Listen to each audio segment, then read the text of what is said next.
नमस्कार दोस्तों, मैं हूं अनीता और आप सभी का एक बार फिर से स्वागत करती हूं।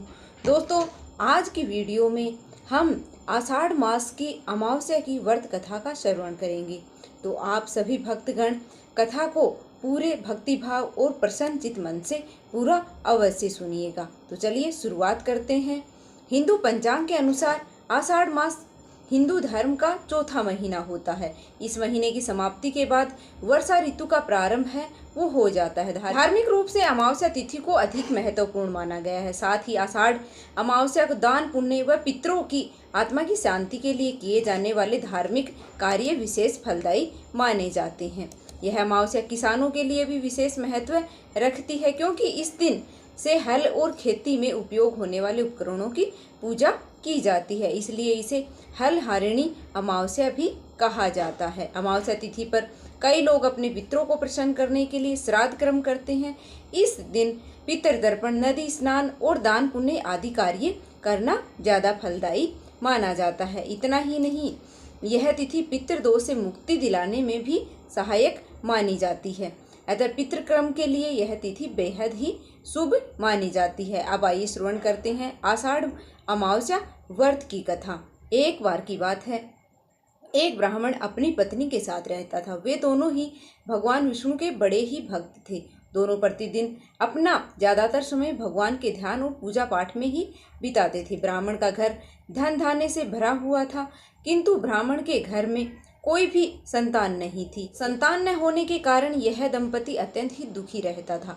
एक दिन ब्राह्मण ने अपनी पत्नी से कहा कि मैं तपस्या करने के लिए वन में जा रहा हूँ। इसके बाद वह भगवान भरोसे और संतान की कामना लेकर वन में तपस्या करने के लिए चला गया। ब्राह्मण को कठोर तपस्या करते हुए कई वर्ष बीत गए, लेकिन उसे फल की प्राप्ति नहीं हुई। अंत में हार मानकर ब्राह्मण अपने जीवन को समाप्त करने का निर्णय लिया। अपने जीवन समाप्त करने के बारे में सोचकर उसने पेड़ की डाली पर फांसी का फंदा डाल लिया और अपने गले में बांधने लगा। तभी वहां पर अमावस्या प्रकट हुई और बोली, हे ब्राह्मण, तुम्हारे भाग्य में 7 जन्म तक कोई संतान नहीं लिखी हुई है, किंतु मैं तुम्हें 2 कन्या का वरदान देती हूँ। तुम अपनी एक कन्या का नाम अमावस्या रखना और दूसरी का नाम पूनम रख देना।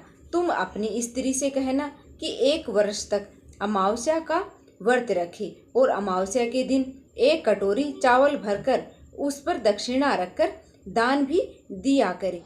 अमावस्या की बात सुनकर ब्राह्मण आया और यह पूरा वृतांत अपनी पत्नी को कह सुनाया। अमावस्या के आदेश के अनुसार ब्राह्मणी ने व्रत रखना प्रारंभ कर दिया। कुछ दिनों के बाद ब्राह्मण के घर 2 कन्याओं का जन्म हुआ, जिसमें से एक कन्या का नाम अमावस्या और दूसरी का नाम पूनम रखा गया।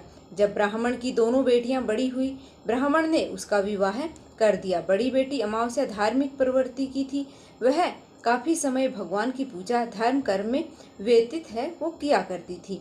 इसके विपरीत पूनम भगवान की बिल्कुल भी वो पूजा नहीं करती थी और न ही भगवान को मानती थी। बड़ी बहन अमावस्या के घर में सुख समृद्धि के भंडार था, पर छोटी बहन के घर में दरिद्रता छाई हुई थी। जब बड़ी बहन अमावस्या अपनी छोटी बहन पूनम के बारे में पता चला तो वह बहुत ही दुखी हुई। तब अमावस्या अपनी बहन के लिए ढेर सारा सामान लेकर उसे मिलने गई।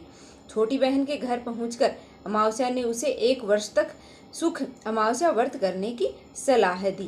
साथ ही अमावस्या ने व्रत की विधि पूर्वक करने के बारे में पूनम को बताते हुए यह भी कहा, तुम 1 वर्ष तक सुख अमावस्या का व्रत करना और 1 कटोरे में चावल भरकर उसे दान कर देना। ऐसा करने से तुम्हारे सभी कष्ट हैं वो दूर हो जाएंगे और घर में सुख समृद्धि आ जाएगी। पूनम अपनी बहन की बात मानते हुए बिल्कुल उसने ऐसा ही किया, जिसके बाद 1 साल के भीतर पूनम का घर वो धन धान्य से भर गया। उसके घर में एक बेटे ने जन्म लिया। इस प्रकार विधि पूर्वक सुख अमावस्या का व्रत करता है, उसके घर में सुख समृद्धि आती है और भगवान की कृपा वो उस पर बनी रहती है। अमावस्या की कृपा वो उस पर बनी रहती है। आइए अब हम आषाढ़ अमावस्या की दूसरी कथा का श्रवण करते हैं। एक राज्य में एक राजा और एक रानी रहते थे। उनकी 4 संतानें थी, 2 लड़के और 2 लड़कियां। एक लड़की का नाम पूर्णिमा और दूसरी का नाम अमावस्या था। पूर्णिमा घर के कामों में निपुण थी और घर का पूरा काम किया करती थी। वह भगवान की पूजा अर्चना भी किया करती थी और गौ माता की सेवा भी करती थी। दूसरी बहन अमावस्या न तो घर का काम करती थी और न ही भगवान की पूजा अर्चना करती थी और न ही गौ माता की सेवा किया करती थी। पूर्णिमा सर्वगुण संपन्न थी, फिर भी राजा और रानी अपनी दोनों बेटियों में से पुत्री अमावस्या को ही प्यार करते थे और पूर्णिमा से भेदभाव करते थे। राजा के चारों पुत्र और पुत्री धीरे धीरे बड़े हो गए। जब वे बड़े हो गए तब राजा ने अपने दोनों पुत्रों का योग्य कन्याओं के साथ विवाह करवा दिया। इसके बाद रानी ने राजा से कहा कि अब दोनों पुत्रियां भी विवाह योग्य हो गई हैं और इनके लिए भी वर ढूंढकर इनका विवाह करवा दो। लेकिन अमावस्या का विवाह किसी बड़े खानदान में और पूर्णिमा का विवाह किसी गरीब परिवार में करवाना, क्योंकि पूर्णिमा को केवल भगवान की पूजा करना और गौ की सेवा करना ही पसंद है।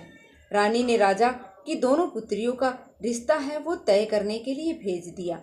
राजा ने अपने पड़ोसी राज्य में जाकर वहां के राजा के पुत्र से अमावस्या का रिश्ता है वो तय कर दिया और पास के गांव में जाकर एक गरीब परिवार में के लड़के से पूर्णिमा का रिश्ता है वो तय कर दिया। यह सारी बात राजा ने अपनी रानी को बताई। रानी सोचने लगी कि अब देखती हूँ भगवान इसकी कैसे मदद करते हैं। पूर्णिमा पूजा पाठ में मग्न रहती थी।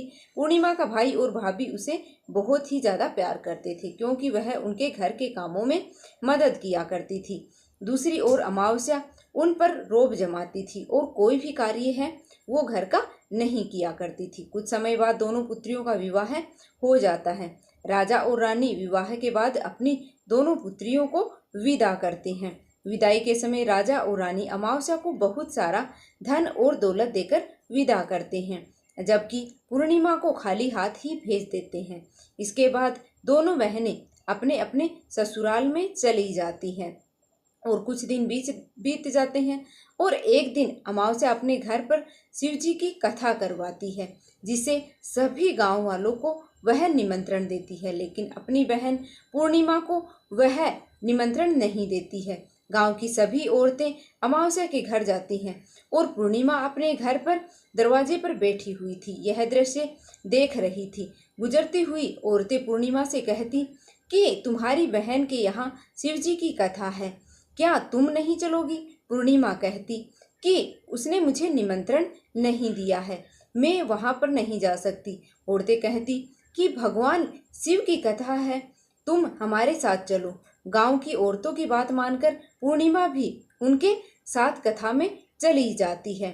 और उसके बाद जब अमावस्या की नज़र पूर्णिमा पर पड़ती है तो वह कहती है कि तुम यहाँ पर क्यों आई हो? मैंने तो तुम्हें बुलाया भी नहीं था।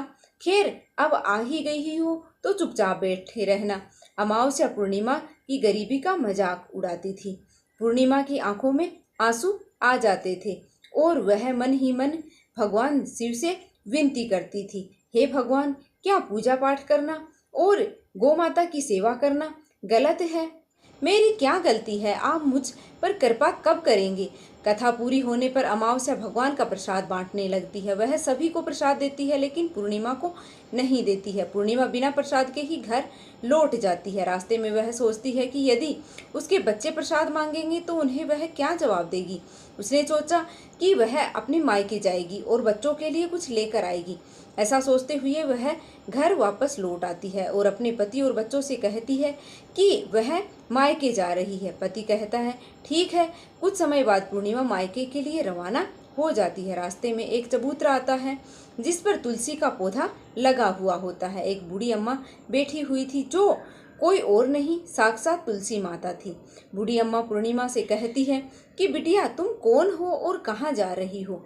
पूर्णिमा अपना परिचय देती है। बूढ़ी अम्मा कहती है, यहाँ तुलसी का पौधा सूख रहा है, इसमें थोड़ा सा पानी डाल दो और चबूतरे की साफ सफाई कर दो ताकि मुझे ठंडक मिले। पूर्णिमा कहती है, ठीक है माँ। वह पौधे में पानी डालती है और चबूतरे की साफ सफाई करती है। बूढ़ी अम्मा को नहला देती है। बूढ़ी अम्मा पूर्णिमा से कहती है, अब तुम जाओ और वापस आते समय मुझसे मिलते जाना। पूर्णिमा कहती है, ठीक है माँ जी, और वापस आते वक्त मैं आपसे मिलते हुए ही जाऊंगी। कुछ समय चलने के बाद एक शिवजी का मंदिर आया। वहां पर उसने एक बूढ़े बाबा मिले जो मंदिर के बाहर बैठे हुए थे। वह कोई और नहीं, साक्षात भगवान भोलेनाथ थे। उन्होंने पूर्णिमा से कहा कि बेटी, तुम कौन हो और कहाँ जा रही हो? तब पूर्णिमा ने अपना परिचय दिया। फिर उस बूढ़े बाबा ने पूर्णिमा से कहा, इस चबूतरे और मंदिर की साफ सफाई कर दो। तब पूर्णिमा ने उस मंदिर और चबूतरे की साफ सफाई कर दी और पूजा आराधना की और बूढ़े बाबा को उसने नहला दिया। उसने कहा कि बाबा और कोई काम हो तो बताइएगा। तब बूढ़े बाबा ने कहा कि नहीं बेटी, तुम जाओ और आते वक्त मुझसे मिलते हुए जाना। पूर्णिमा ने कहा कि ठीक है बाबा, वापस आते वक्त मैं आपसे मिलते जाऊंगी। आगे चलते चलते कुछ दूर चलने के बाद पूर्णिमा को एक काली माता का मंदिर दिखाई देता है। वहाँ पर भी एक बूढ़ी अम्मा बैठी हुई थी और उसने बूढ़ी औरत ने पूर्णिमा से पूछा कि बेटी तुम कौन हो और कहाँ जा रही हो। तब पूर्णिमा ने अपना परिचय दिया और बूढ़ी अम्मा ने कहा कि बेटी यहाँ सभी पूजा पाठ तो करने आते हैं, लेकिन मंदिर की साफ सफाई करने के लिए कोई भी नहीं आता है, इसलिए तुम इस मंदिर की साफ सफाई कर दो, इस चबूतरे की साफ सफाई कर दो। पूर्णिमा ने कहा कि ठीक है माता, और उसने मंदिर और चबूतरे की साफ सफाई कर दी, पूजा पाठ भी की और माताजी को उसने श्रृंगार करवा दिया। उसके बाद बूढ़ी अम्मा को भी उसने नहला दिया, उसके पैर दबाए और कहा कि माँ जी अब कोई काम हो तो बताइए। बूढ़ी अम्मा ने कहा नहीं बेटी, अब कोई काम नहीं है, तुम जाओ, लेकिन वापस आते वक्त मुझसे मिलते हुए जाना। पूर्णिमा ने कहा कि ठीक है अम्मा, और वह आगे चली गई। आगे चलकर चलते चलते एक नदी वहां पर आई। वहां भी एक बूढ़ी अम्मा बैठी हुई थी। उन्होंने कहा कि बेटी तुम कौन हो और कहाँ से आई हो। पूर्णिमा ने अपना परिचय दिया और बूढ़ी औरत ने कहा कि नदी में स्नान करने तो सभी आते हैं, लेकिन यहाँ की साफ सफाई कोई भी नहीं करता है, इसलिए तुम इस किनारे की साफ सफाई कर दो। पूर्णिमा ने कहा ठीक है माँ जी, और वहाँ की साफ सफाई कर दी। उसने बूढ़ी अम्मा के पैर भी दबाए और कहा कि माँ अब कोई और काम तो नहीं है, बताइए। बूढ़ी अम्मा ने कहा कि कुछ नहीं बेटी, अब तुम जाओ, लेकिन वापस आते वक्त मुझसे मिलते हुए जरूर जाना। फिर पूर्णिमा नाव में बैठकर नदी के किनारे पहुंच गई और वहां से अपने मायके के घर में पहुंच गई। वहां पूर्णिमा के भाई और भाभी उन्हें देख कर के बहुत ही खुश हुए और उनकी बहुत खातिरदारी की। उन्होंने कहा बच्चों को भी साथ में लेकर आती तो अच्छा होता। कुछ समय बाद पूर्णिमा ने अपने ससुराल लौटने की बात कही। उसकी भाभी ने उसके लिए साड़ी दी और बच्चों के लिए कपड़े, खाने पीने की चीज़ें उन्हें दी और उन्हें कहा कि तुम बहुत दिनों के बाद आई हो, जल्दी वापस आना। उसके बाद पूर्णिमा वहाँ से अपने ससुराल के लिए रवाना हो गई। वह नदी किनारे पहुँची, नाव में बैठकर दूसरे किनारे पर उतर गई। वहाँ उसे वही बूढ़ी अम्मा मिली जो साक्षात गंगा मैया थी। उन्होंने पूर्णिमा को एक थैला दिया, इसे तुम अपने घर जाकर खोलना। अब पूर्णिमा बहुत सारे थैले हो गए थे, उन्होंने लेकर पूर्णिमा वहाँ से रवाना हो गई। आगे कुछ दूर चलने पर काली माता का मंदिर आया और वहाँ पर बूढ़ी माँ के रूप में विराजमान थी काली माता। उन्होंने कहा कि आ गई हो बेटी पूर्णिमा। पूर्णिमा ने कहा हाँ माँ जी मैं आ गई हूँ। तब काली माता ने उसे एक और थैला दिया और कहा कि यह थैला अपने घर जाकर खोलना। अब पूर्णिमा के पास 3 थैले हो गए थे और तीनों थैलों में पूर्णिमा लेकर है वो आगे बढ़ी। कुछ दूर जाने पर शिव जी का मंदिर आया और जहाँ पर बूढ़े बाबा शिव जी भगवान स्वयं विराजमान थे। बूढ़े बाबा ने कहा पूर्णिमा तुम आ गई हो। पूर्णिमा ने कहा हाँ बाबा मैं वापस आ गई हूँ।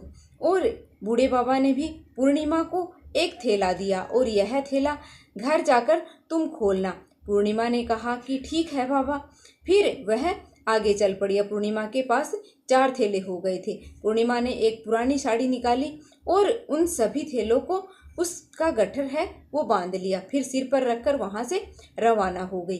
कुछ दूर जाने पर उसे वह तुलसी माता जो बूढ़ी औरत के रूप में मिली थी उन्होंने कहा कि पूर्णिमा तुम आ गई हो। पूर्णिमा ने कहा कि हाँ माँ जी मैं आ गई हूँ। बूढ़ी औरत ने उसे एक थैला और दे दिया और कहा कि यह थैला है वो तुम घर जाकर खोलना। पूर्णिमा ने कहा कि ठीक है माँ जी। अब उसके पास 5 थैले हो गए थे। पूर्णिमा वहाँ से रवाना हो गई और अपने घर पहुँची। सबसे पहले उसने मायके का थैला खोला तो उसमें बच्चों के लिए अच्छे कपड़े और खाने पीने की चीजें रखी हुई थी। साथ में ही कुछ गहने थे। पूर्णिमा कपड़ों और खाने पीने की चीजों को बच्चों को दे देती है। बच्चे यह सब पाकर बहुत ही खुश होते हैं। फिर पूर्णिमा ने दूसरा थैला खोला जो उसे गंगा मैया ने दिया था। उसमें ढेर सारे हीरे जवाहरात, सोने चांदी आदि भरे हुए थे। इसके बाद उसने तीसरा थैला खोला जो उसे काली माता ने दिया था। उसमें बहुत सारा सोना और श्रृंगार का सामान भरा हुआ था। फिर पूर्णिमा ने चौथा थैला खोला जो कि भगवान शिव ने उसे दिया था। उसमें बहुत सारा धन संपत्ति भरा हुआ था और बहुत सारा धन संपत्ति है वो भरा हुआ था। अंत में पूर्णिमा ने पांचवा थैला खोला जो उसे तुलसी माता ने दिया था। उसमें चावल, दाल और 7 प्रकार की खाने की चीजें भरी हुई थी। अब पूर्णिमा के घर में किसी भी चीज की कोई कमी नहीं थी। उसका घर धन धान्य से परिपूर्ण हो गया था। अब पूर्णिमा और उसका परिवार है वो सुखमय जीवन व्यतीत करने लगे। अब पूर्णिमा के मन में विचार आया कि क्यों न शिव की कथा कराई जाए। उसने भी कथा का कार्यक्रम रखा और गांव के सभी लोगों को निमंत्रण दिया। उसने अपनी बहन अमावस्या को भी शिवजी की कथा में आने के लिए उसके घर बुलाया। जब अमावस्या पूर्णिमा के घर शिवजी की कथा में आई तो उसने देखा कि पूर्णिमा का घर है वो धन धान्य से परिपूर्ण है। पूर्णिमा के घर में किसी चीज की कोई कमी नहीं है। इतना सारा धन दौलत देखकर अमावस्या आश्चर्यचकित रह गई। उसने पूर्णिमा से पूछा, तुम्हारे घर में इतनी धन दौलत कहाँ से आई? पूर्णिमा ने कहा, बहन, तुमने शिवजी की कथा में मुझे नहीं बुलाया था, फिर भी मैं चली गई और तुमने मुझे प्रसाद तक नहीं दिया और मेरी गरीबी का मजाक उड़ाया था। उसके बाद मैं अपने घर आई और रास्ते में सोच रही थी कि मैं मायके जाऊंगी। मैं मायके गई तो जो कुछ भी घटना इस बीच हुई वह सब मैं तुम्हें बताती हूँ। अमावस्या ने कहा, तुम भी मुझे प्रसाद मत दो, मैं भी मुझे डांटो। लेकिन पूर्णिमा ने कहा, यह तो भगवान का प्रसाद है, मैं तो तुम्हें भी दूंगी और सबको भी दूंगी। फिर अमावस्या ने प्रसाद नहीं लिया और सीधे अपने घर चली आई। घर आकर उसने अपने बच्चों से कहा कि वह मायके जाने के लिए तैयार हो जाए। मायके के लिए वह निकल गई। रास्ते में चलते चलते उसे तुलसी माँ मिली जो कि चबूतरे पर बूढ़ी माँ के रूप में बैठी हुई थी। बूढ़ी माँ ने अमावस्या से पूछा कि बेटी तुम कौन हो और कहाँ जा रही हो? अमावस्या ने अपना परिचय दिया और बुढ़िया माँ ने कहा, बेटी यह तुलसी का पौधा सूख रहा है, इसमें थोड़ा सा पानी डाल दो और इस चबूतरे की सफाई कर दो। इस पर अमावस्या ने कहा कि बुढ़िया तुझे दिखाई नहीं दे रहा, मैंने इतनी महंगी साड़ी पहन रखी है, यह गंदी हो जाएगी। ऐसा कहकर वह वहाँ से चल पड़ी। आगे जाने पर उसे भगवान शिवजी मिले और उन्होंने भी ऐसा ही कहा। इसके बाद वह आगे जाने लगी और आगे जाकर उसे काली माता का मंदिर मिला जिसने भी यह सारी बात कही। फिर आगे जाने पर उसे गंगा माता मिली जिसने उसे भी यही बात कही और वहां से आगे चली गई। जब वह नाव में बैठने लगी तो उस नाव में फूलों की जगह कांटे भर गए और जो उसके पैरों पर चुभ रहे थे। किनारे पर उतरकर वह मायके चली गई। वहां पर उनकी भाभियों और भाइयों ने उसे देखा तो मन ही मन वह कहने लगी कि काम की न काज की, 2.5 मन अनाज की। अब आ ही गई है तो ठीक है, पूर्णिमा तो हमारे काम में हाथ बटाती है और यह कोई काम भी नहीं करती है। अब उन्होंने खाना बनाया और खा पीकर सो गए। अमावस्या जब सुबह उठी तो अपनी भाभियों से कहा कि मैं अपने ससुराल जा रही हूँ। तो उन्होंने कहा कि ठीक है, जाओ। अमावस्या ने कहा कि पूर्णिमा को तो तुमने एक थैला दिया था, मुझे कुछ भी नहीं दोगे क्या? भाइयों और भाभियों ने कहा कि तुम घर जाओ, थैले तुम्हारे घर पर पहुंच जाएंगे। फिर अमावस्या वहां से निकल गई और नदी के किनारे पहुंची। वहां गंगा माँ बूढ़ी औरत के रूप का धारण करके बैठी हुई थी। बूढ़ी माँ ने कहा कि आ गई बेटी? तो उसने कहा कि हाँ मैं आ गई। अमावस्या ने कहा कि तुमने पूर्णिमा को एक थैला दिया था, मुझे नहीं दोगी क्या? बूढ़ी माँ ने कहा कि तुम घर जाओ, थैले तुम्हारे घर पर पहुंच जाएंगे। इसके बाद आगे चलकर उसने काली माता मिली। उन्होंने अमावस्या को भी यही कहा। फिर आगे जाने पर उसने भगवान शिव मिले जिन्होंने भी अमावस्या से यही कहा। अंत में आगे जाने पर उसने तुलसी माता मिली जिन्होंने भी अमावस्या से यही बात कही कि तुम घर जाओ, थैले तुम्हारे घर पर पहुंच जाएंगे। अमावस्या अपने घर पहुंची और आंगन में देखा कि वहां पर 5 थैले पड़े हुए थे। अमावस्या ने मन ही मन सोचा कि अब तो मेरे पास बहुत सारी धन और दौलत आ जाएगी। इसे जल्दी से सभी थैलों को खोलने में लग जाती है। किसी में मिट्टी थी तो किसी में पत्थर, किसी में कंकड़ और किसी में कोयला था। उसके मायके से कुछ भी नहीं मिला था। इन थैलों में भी कुछ भी नहीं था। अमावस्या दौड़ती हुई अपनी बहन पूर्णिमा के घर आ गई और उसे कहने लगी कि तुम्हें तो इतना सब कुछ मिला और मुझे तो कुछ भी नहीं मिला, आखिर क्यों? पूर्णिमा ने कहा, जब मैं अपने मायके जाती थी तो भाइयों और भाभियों के साथ में उनके कामों में हाथ बटाती थी और उसके साथ मिलकर काम करती हूँ, लेकिन तुम ऐसा कुछ भी नहीं करती हो और उनकी कोई भी इज्जत नहीं करती हो, इसलिए वह तुम्हें भला क्या देंगे। इसके बाद तुमने काली माँ और माता गंगा और भगवान शिव को भी ठुकरा दिया, इसलिए उन्होंने भी तुझे कुछ भी नहीं दिया। अमावस्या ने कहा कि बहन तुम मुझे माफ़ कर दो, मैंने तुम पर बहुत अत्याचार किया है, मुझे कुछ भी नहीं मिला तो कोई बात नहीं, मैं भगवान की भक्ति करूंगी तो सब कुछ प्राप्त कर लूंगी, मुझे इन सब चीज़ों का रहस्य बताओ। पूर्णिमा ने कहा कि तुम 3 सूत्र याद कर लो, उनकी कथा करना। पहले सूत्र में दया मांगना, दूसरे सूत्र में कथा मांगना और तीसरे सूत्र में 108 बार ओम नमः शिवाय का जप करना। बहन भगवान से यह सूत्र दिए हैं, उन्हें अपने हृदय में बसा लो। मैंने भी यह 3 सूत्र अपने जीवन में अपनाए हैं और सच्चे मन से भगवान की भक्ति और पूजा पाठ की है, फिर भगवान ने मुझे यह सब कुछ दिया है।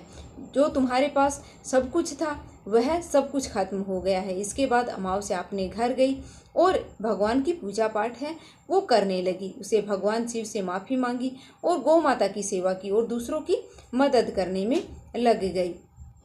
जिस तरह से भगवान ने अमावस्या को सब कुछ दिया, उसी तरह से कथा सुनने वाले और कहने वाले सभी को देना। अधूरी हो तो पूरी करना, पूरी हो तो परवान चढ़ाना। तो मिलते हैं फिर से एक और वीडियो के साथ, तब तक के लिए धन्यवाद। भगवान विष्णु की कृपा है वो आप और आपके परिवार पर सदा सर्वदा बनी रहे। धन्यवाद। बोलिए सर्व देवी देवताओं की जय, बोलिए भगवान विष्णु की।